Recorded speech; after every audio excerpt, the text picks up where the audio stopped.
Hello Amphibian lovers, it's AmphibianBoss here, and I'd just like to thank you guys for all the support that you're giving me. Basically, you guys might have been waiting a long time for a amphibian room tour, so without further ado, I just want to start it out right now. Okay, that was kind of a bad intro, but I'm finally in my new house. This is my new room. It's bigger. That's the room. It's pretty big, bigger than my old 2 rooms. So I wanted to start out with This is kind of a messy room, but I just kind of want to start out with this. My friend told me to get some live plants. I bought this at the pet store. I forget what this is called, this kind of plant, but it's been growing quite a bit. It collects a lot of dust on it, but it's it's been growing quite a bit. And if you guys know what this plant's called, then just put it in the comments below and let me know. But I first wanted to show you guys my first amphibian. You can probably see him down there. My Indonesian clawed frog, or floating frog, sorry, my Indonesian floating frog's in here. He's in a 5-gallon critter keeper with a Repti filter, a piece of cork bark for land, some plants, just kind of some decoration. I like these terracotta pieces. They look kind of nice. Just some gravel, and this screen lid. A screen that I built myself with my grandpa. He works with sheet metal, so we just kind of made that. I might need to make another one for another tank I'll be getting soon. And it's got a little Zoom Med hermit crab thermometer in there. It's like 75 degrees. It's kind of hard to keep my room hot, but I don't want to keep it too warm since I have my fire-welly newts and such. But there he is back there. I don't want to startle him because he's just going to scoot off and hide. So that's him. I'm just going to get over to my shelf. I don't know if I've sent my order video to YouTube yet, but in here there's 2 African dwarf frogs. Kind of hard to see. Where'd they go? If I tap on the glass, you can see them back there. Usually they'll move. It's like their feeding response or something if I tap on the glass. That's basically them there. I can't really take it out, but I'll take this out for you guys. It's here. Another one of my orders. I ordered 2 fire-belly newts. They're very small. There's the one there. They're about, 1.5, 2 inches long. I don't know in centimeters. I don't measure in centimeters. They're probably about 2 inches long. They're not very big. There's one here. He's kind of more dry in this environment. I've just been feeding them. There's a cricket down there on that rock there.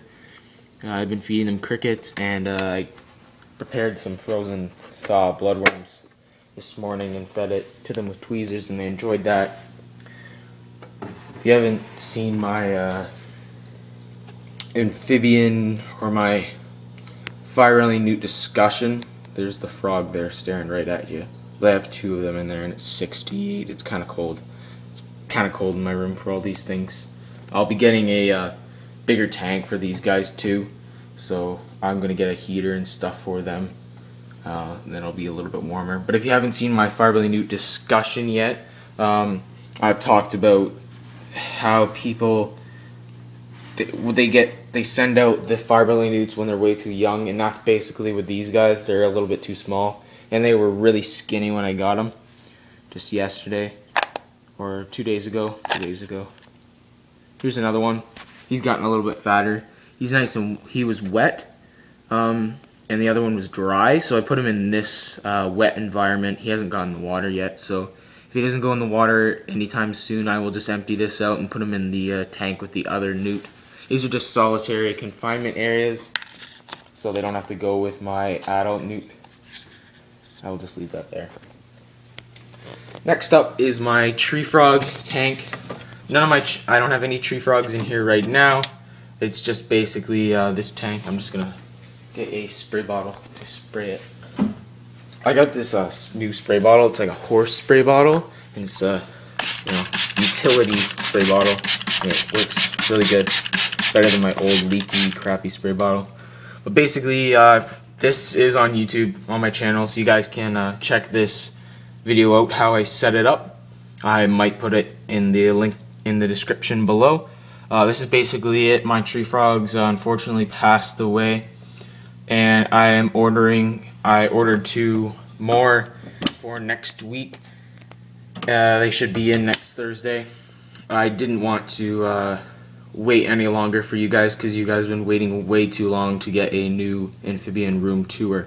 So the next amphibians I want to show you guys are my adult fire-belly newt. I believe he's back there. I will be right back and show you guys. See, there is his tail. He's just diving into the water.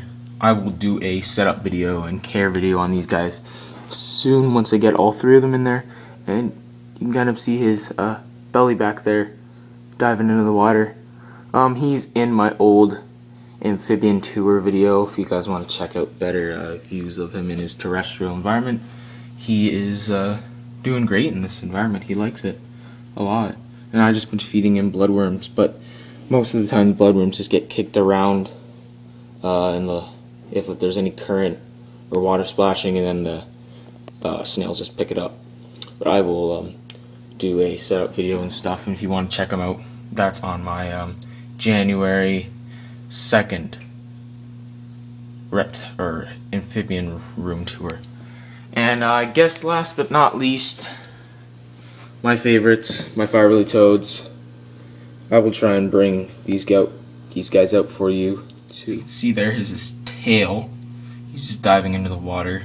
I will do a setup video and care video on these guys soon once I get all 3 of them in there, and you can kind of see his belly back there diving into the water.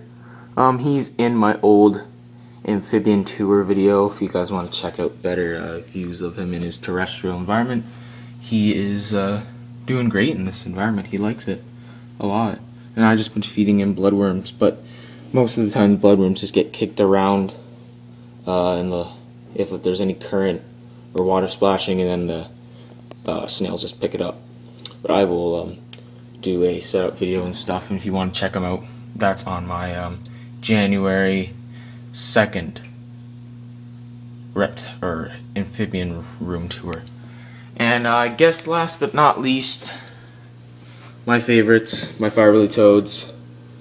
I will try and bring these guys out for you too. Okay, so it's been kind of dark. Oh, now he's hiding again. That's my green adult male fire-belly toad. He's just hiding underneath the water right now. He's nice and healthy. They usually aren't affected much by anything. They're pretty hardy. And then here's my adult male brown. He's kind of like a browny moss color. He's nice and healthy too. He likes to hide underneath this piece of cork bark on the land. This is basically it. Just a simple setup with the repti carpet on the bottom. I really like this repti carpet for a substrate underneath the water. It's just nice and clean. Keeps everything clean. I will do setups for all my videos for you guys. Anything for you guys. Here's my frogs again. They're kind of swimming around. I haven't done much research on these guys, so I'm kind of experimenting just a bit, feeding them like bloodworms, newt pellets, and other things. If you guys have any other ideas what I can feed them, just give me a shout, put it in the comments below. And just kind of want to show you some of this. I don't know, I haven't even looked up here. There's just 2 bins, lids up here, and this is a dripper. That's just to raise the humidity for my tree frogs when I'm not around, so it doesn't get too dry in there and they don't have any humidity. Oh, there's my newt here. He's actually eating some bloodworms now. I haven't seen him eat for a while. There he is, eating bloodworms. See? He's nice and healthy. And I guess I can show this to you guys. This is my organization, or trying to. It was pretty organized when I got here, and it's kind of messy now. But I just have like oatmeal, cocoa fiber, bag of plants, some more plants, some coconut hides that I made myself, cork bark, this thing. I actually like this. I'm going to be using that for my African dwarf frogs in their new tank. Some, plastic plants in there, not even out of the package yet, still in the package. That's a PVC elbow. I might use that for something. You know, autosave, water dishes, silicone, you know, some timers and stuff like that. Some more aquasave. A net. There's a net there too in a plant. Rocks. More rocks. Terracotta pots. Crappy old spray bottle. I need to recycle that. Calcium. What else do I have? Good spray bottle. $4 or $5 spray bottle. It's not that much money. It's really good. Carrying moss. A light fixture that I took the light out of for a shelf down in my basement for Lego. Clamp. That filter, brand new filter. Turtle dog box. Oh shoot! Just made a mess there. Rocks for the fireplace that I use for backgrounds. Cloth and a scrubber and all that kind of good stuff. And what else? I have more stuff in my room, in my closet. Okay, there's a light. And there's just a filter, some stuff from my old room. Boxes for filters, that critter keeper bag with some food, food dishes, filters, a bunch of crap that I just don't need. Just a bunch of junk. You just sell all this junk. So try not to get any junk in your rooms, guys, from all this stuff. This is basically it, and just a messy room with all my stuff. But I kind of wanted to show you guys my shelf for the most of it, because this is pretty interesting. This shelf. So this is basically it. I'd like to thank you guys so much again for all your support, and I hope you enjoyed this video, and peace.